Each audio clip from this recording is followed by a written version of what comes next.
Hi guys, Dr. Mel here. We are doing chemical equilibrium, and this is just an introduction to the whole concept of chemical equilibrium.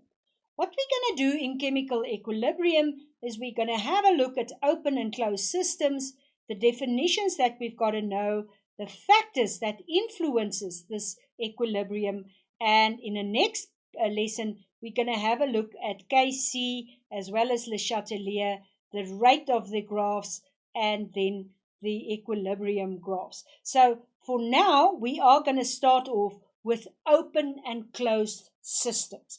I've got a diagram here where we're boiling a little bit of water. So we've got a flame, we've got our container, and you can see there, this is the volume of water that we have. But interesting, in this picture, you can see that this is open. So this will be an open system. Now let's just think about this. You've done chemistry from grade 8, 9, 10 up till now. What will happen with water in a liquid phase if I add energy? Just think of it. Obviously, it will go into water in a gas phase. You would have said it's boiling. So the water liquid is being transformed into water gas. And if it's an open container, as we have here, all the water damp will just evaporate. And you'll see this volume going down until there's nothing left because all the water liquid went into water in the gaseous phase. Let's have a look at our second experiment. We are taking water, as you see here, the same number of molecules in this. We've got that there in our container. We've got a flame. So we again have liquid and it's going to boil. Now you see on this container, there's this little stopper. So it's a closed system. This is like our kettles or a pot or anything that you heat where you put this stopper on. So this has got the lid. What's going to happen? The liquid is going to become gas, that you know, but it's going to remain in the container. Now, when you did this in a previous grade, many years ago, you actually knew that the water will then start forming liquid again. You said water, liquid, will go to water, gas, and you call that the boiling point. And you added energy. What's happening now is that the reverse reaction will take place.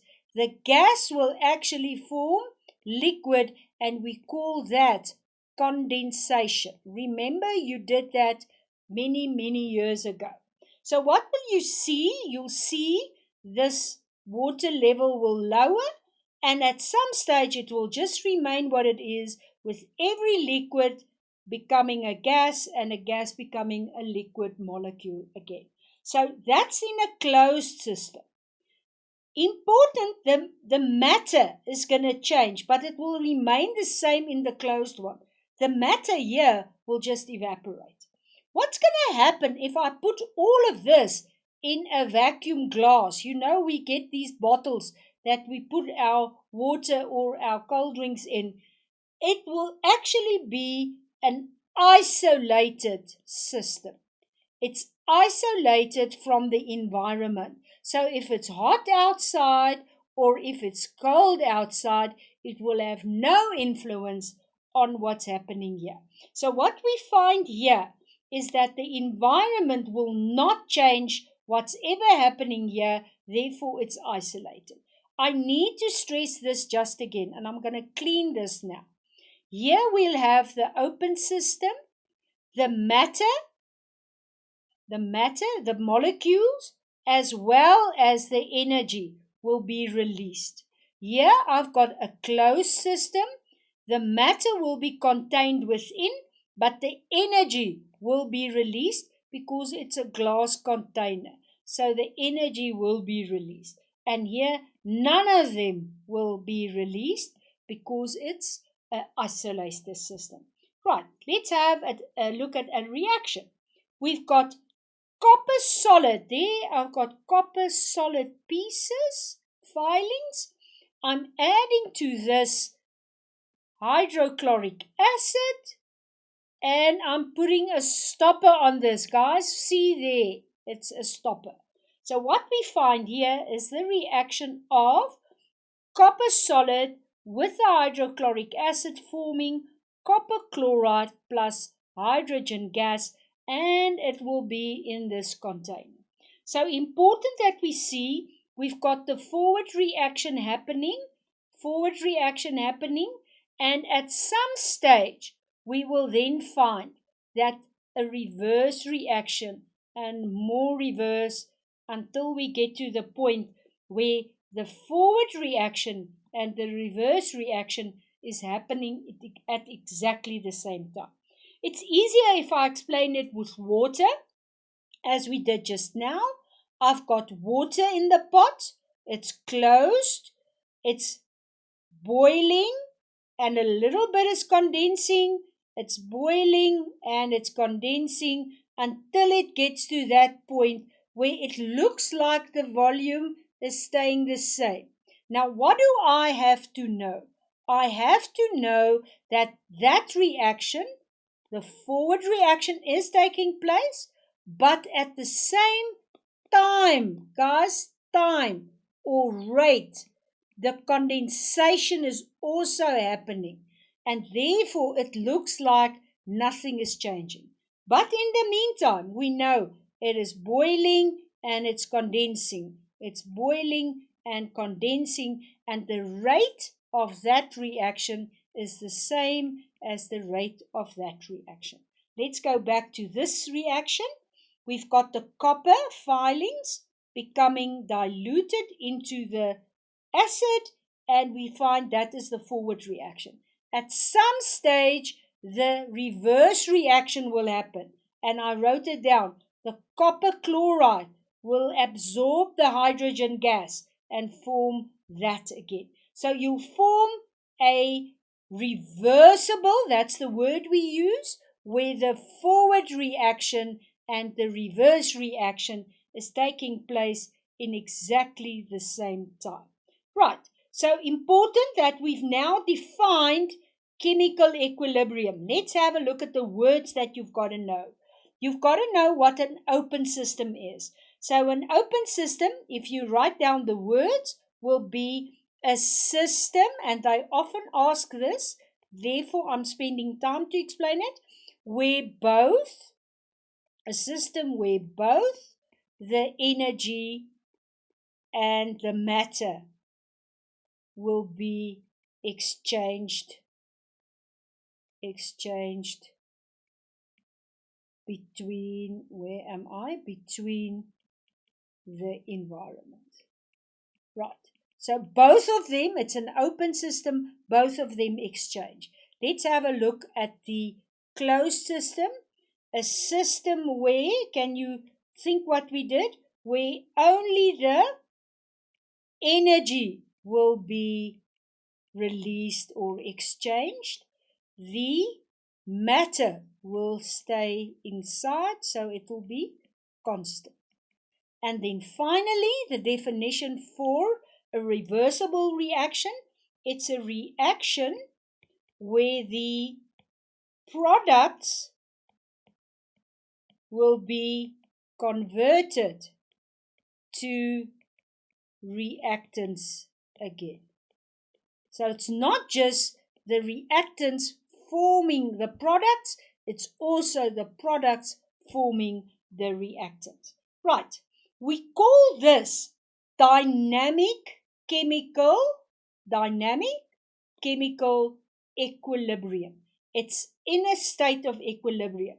So in the beginning, it's reactants forming products at a certain time. Then the products form reactants.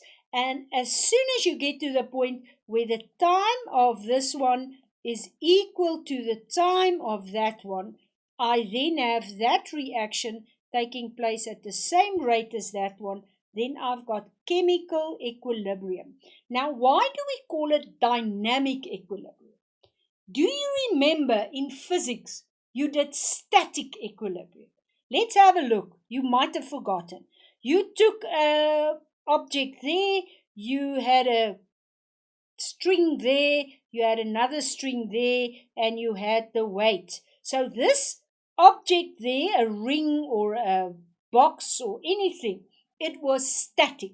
That is static equilibrium. What we have in chemistry is we have the reactants becoming products and products reacting, and it's moving. It's there all the time. So it's dynamic.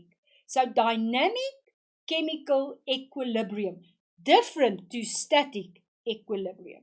Right, we now have to look at the factors that will determine or influence this equilibrium. Remember, guys, equilibrium is water, liquid, becoming water, gas.